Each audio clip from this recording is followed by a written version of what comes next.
नमस्कार, मैं उषा बिहार न्यूज में आपका स्वागत है। खबरों की ओर बढ़ने से पहले एक नजर डालते हैं आज की सुर्खियों पर। बिहार में 12 जून से शुरू होगा फार्मर रजिस्ट्री विशेष अभियान। किसानों को मिलेगी डिजिटल पहचान। पीएम किसान, फसल बीमा और केसीसी जैसी योजनाओं का लाभ होगा आसान। डॉक्टर बनने का सपना देख रहे छात्रों को बड़ा झटका। एनटीए ने रद्द की नीट यूजी 2026 परीक्षा। पेपर लीक मामले ने फिर खड़े किए परीक्षा प्रणाली पर सवाल। बिहार बन रहा नया फिल्म हब। 52 फिल्मों को मिली शूटिंग मंजूरी। चंपारण सत्याग्रह से लेकर के कई बड़ी फिल्मों की शूटिंग राज्य में होगी। अब नाव नहीं पुल बनेंगे उत्तर बिहार की नई पहचान। बाढ़ प्रभावित 244 गांवों को मिलेगी साल भर सड़क कनेक्टिविटी। किसानों, छात्रों और मरीजों के लिए खुलेंगे विकास के नए रास्ते। 210 रन भी नहीं बचा सकी पंजाब की राज। हार के बाद कप्तान श्रेयस अय्यर का बड़ा बयान। बोले, खराब फील्डिंग और गलत गेंदबाजी प्लान ने दिल्ली को दिलाई जीत। चलिए एक नजर डालते हैं शाम तक की बड़ी खबरों की ओर विस्तार से। बिहार में 12 जून से फार्मर रजिस्ट्री विशेष अभियान होगा शुरू। बिहार सरकार किसानों के डिजिटल पहचान के लिए फार्मर रजिस्ट्री अभियान को फिर से तेज कर रही। कृषि मंत्री विजय कुमार सिन्हा ने बताया कि 12 जून से 30 जून तक विशेष अभियान चलाया जाएगा, जिसकी शुरुआत पटना के मीठापुर कृषि भवन से होगी।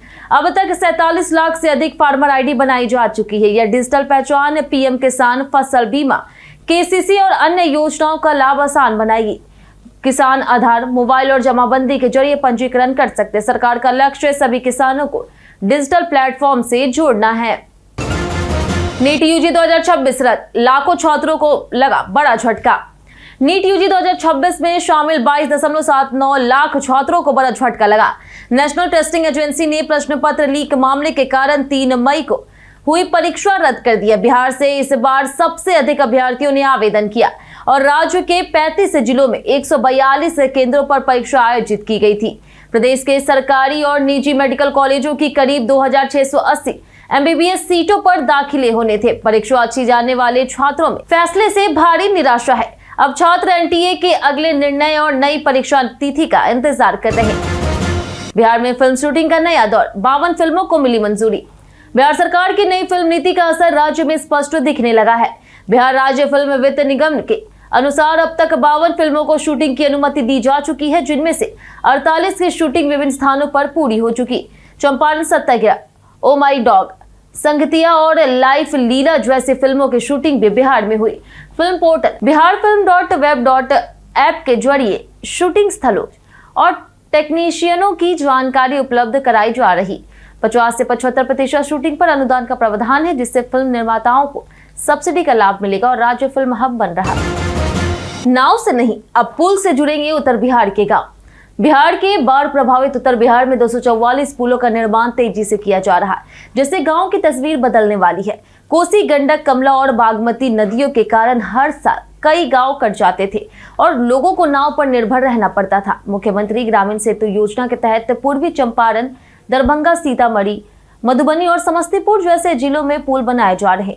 इससे किसानों को बाजार तक पहुंच, बच्चों की शिक्षा और मरीजों को इलाज में राहत मिलेगी। अब ग्रामीण इलाकों में साल भर सुगम संपर्क संभव होगा और विकास को गति मिलेगी। सरकारी स्कूल शिक्षकों के स्थानांतरण नियम जल्द होंगे लागू। बिहार के 80,000 सरकारी विद्यालयों में कार्यरत लगभग 6 लाख शिक्षकों के स्थानांतरण के लिए नई नीति जल्द लागू होने की तैयारी है। शिक्षा विभाग को उच्च स्तरीय निर्देश मिले हैं, जिसके बाद प्रस्तावित नीति पर विचार के लिए गठित कमेटी की दूसरी बैठक हुई। बैठक में स्थानांतरण नीति के विभिन्न पहलुओं पर विस्तार से चर्चा की गई और सदस्यों ने सुझाव दिए।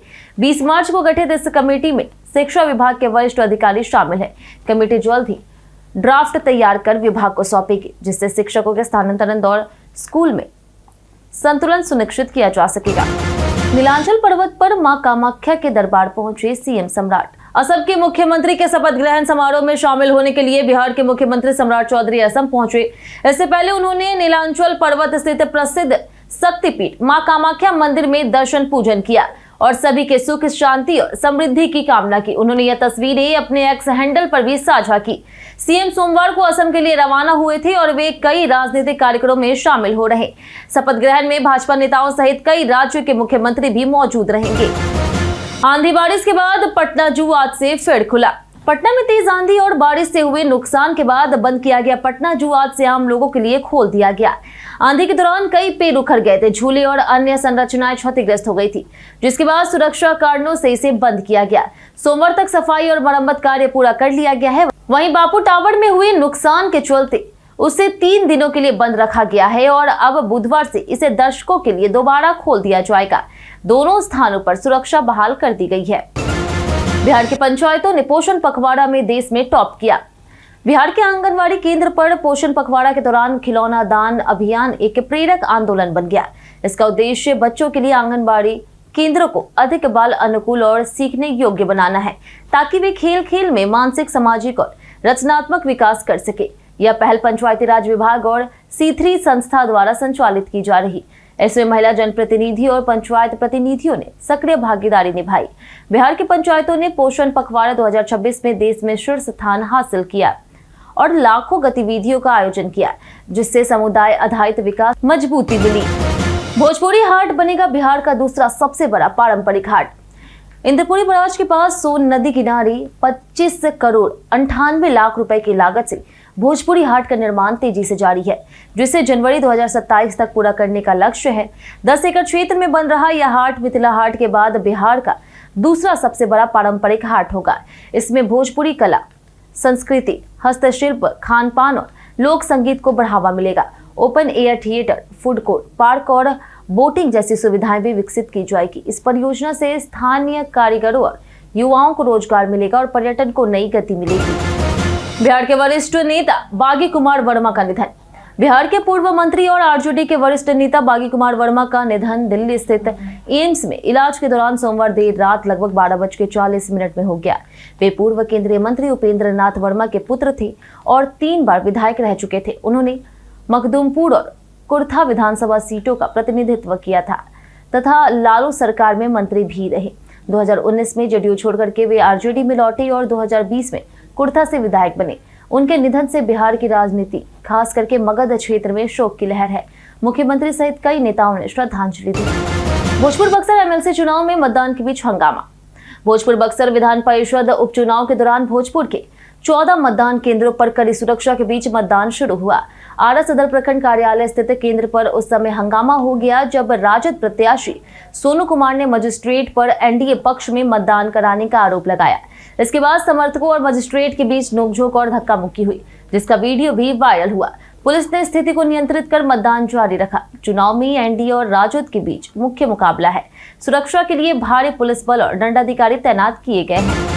मोकामा विधायक अनंत सिंह को नहीं मिली अग्रिम जमानत। मोकामा के बाहुबली जदयू विधायक अनंत सिंह को हथियार प्रदर्शन और असली नृत्य मामले में एडीजे कोर्ट से अग्रिम जमानत नहीं मिली। उनकी याचिका खारिज कर दी गई है और मामला अब एमपी एमएलए कोर्ट में ट्रांसफर हो गया, जिसकी अगली सुनवाई बुधवार को होगी। यह मामला 3 मई को मीरगंज के सिमराव गांव में एक कार्यक्रम के दौरान हथियार लहराने और भोजपुरी गानों पर डांस के कारण वायरल वीडियो से जुड़ा है। इस केस में अनंत सिंह समेत 9 लोगों पर एफआईआर दर्ज है। कोर्ट और प्रशासन परिसर में सुरक्षा कड़ी कर दी। कोर्ट और प्रशासन पूर्व सैनिक साइको किलर पुलिस एनकाउंटर में हुआ ढेर। उत्तर प्रदेश के चंदौली में 26 घंटे के भीतर 3 हत्याओं को अंजाम देने वाला psycho killer Gurpreet Singh police encounter में मारा गया। आरोपी ने बिहार के गया जिले के यात्री दिनेश शाह और कैमूर की एक महिला सहित 3 लोगों की कनपट्टी पर गोली मार करके हत्या कर दी थी। तीसरी वारदात चंदौली के एक अस्पताल में हुई थी। पुलिस ने बिहार से जुड़े इन मामलों के बाद उसे पकड़ लिया था। जांच में वह पंजाब का पूर्व सैनिक निकला जो मानसिक रूप से अस्थिर था।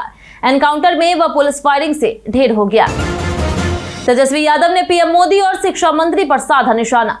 राजद नेता और नेता प्रतिपक्ष तेजस्वी यादव ने सोशल मीडिया पर प्रधानमंत्री नरेंद्र मोदी और बिहार के शिक्षा मंत्री मिथिलेश तिवारी पर तीखा हमला बोला। उन्होंने पीएम के बयानों को लेकर के कहा कि पहले विपक्ष पर आरोप लगाए गए और अब जनता को सोना ना खरीदने जैसी बातें कही जा रही। वहीं शिक्षा मंत्री पर उन्होंने लड़कियों की शिक्षा को लेकर के कथित आपत्तिजनक टिप्पणी का आरोप लगाया और उनकी सोच पर सवाल उठाए। तेजस्वी ने बिहार सरकार पर कानून व्यवस्था, शिक्षकों के प्रदर्शनकारियों पर कार्रवाई को लेकर के भी निशाना साधा और सरकार को विफल बताया। दिल्ली से हार पर कप्तान श्रेयस अय्यर का बड़ा बयान। धर्मशाला में खेले गए आईपीएल 2026 मुकाबले में पंजाब किंग्स को दिल्ली कैपिटल्स के खिलाफ 3 विकेट से हार का सामना करना पड़ा, जबकि उन्होंने 210 रन बनाए थे। हार के बाद कप्तान श्रेयस अय्यर ने टीम की गेंदबाजी और फील्डिंग को जिम्मेदार ठहराया। उन्होंने कहा कि खराब फील्डिंग और गलत लाइन लेंथ के कारण टीम में मैच गंवा बैठी। अय्यर ने यह भी माना कि 210 रन पर्याप्त थे, लेकिन गेंदबाज सही प्लानिंग लागू नहीं कर सके। दिल्ली ने रिकॉर्ड चेंज करते हुए मैच जीत लिया और प्लेऑफ की उम्मीदें जिंदा रखी, जबकि पंजाब की लगातार चौथी हार है। बीते दिन हमारे द्वारा पूछे गए सवाल का जवाब आप लोग में से बहुत लोगों ने हमारे कमेंट बॉक्स सेक्शन में लिख कर दिया है। जिन्होंने हमारे द्वारा पूछे गए सवाल का जवाब दिया उनके नाम है अनवर करीम खान, सूफिया परवीन, नौशाद रजा, जितेंद्र ठाकुर, लक्ष्मी मेहता, राज किशोर महतो, ऋषि कृष्णा, नगेंद्र कुमार, हरेंद्र कुमार, बाबूलाल मरांडी, अमीर सोहेल, अबोध कुमार, राम बाबू दास, राजवेंद्र ताते, रंजित मिश्रा और संजीव कुमार। इसी के साथ बढ़ते आज के सवाल की। आज का सवाल है कि आपके इलाके में अब भी बाढ़ और खराब सड़कें सबसे बड़ी समस्या बनी है। आप अपना जवाब हमें हमारे कमेंट सेक्शन में लिखकर जरूर बताएं। आज के लिए इतना ही। बिहार की तमाम खबरों के साथ बने रहने के लिए देखते रहे बिहारी न्यूज और साथ ही अब यूट्यूब चैनल पर देख चैनल को सब्सक्राइब कर दें और अगर आप फेसबुक पेज पर देख रहे हैं तो लाइक और फॉलो जरूर करें।